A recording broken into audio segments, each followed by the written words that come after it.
Hi everyone, welcome back to another tutorial from Wake&Tech. In this video, I'm going to show you how to download and install KuCoin application on your tablets or your iPads. So here is how you can do it. First of all, launch open your Google Play Store or your App Store from your tablets or your iPads. In the search bar, type in KuCoin and search.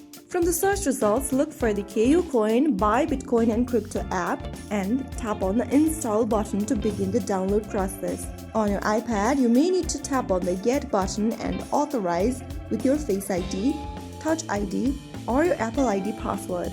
Soon after you do that, the application download process will begin. Wait for the application to download and install on your device, which will take several minutes depending upon your internet speed. Once you are done with the download, click on Open and you will then be able to download and install KuCoin application on your Android tablets or your iOS iPad. You can now go ahead and log in or register for a new account. If you found the video helpful, don't forget to like, share and subscribe to our channel. I will be back again in the next episode. Thank you for watching.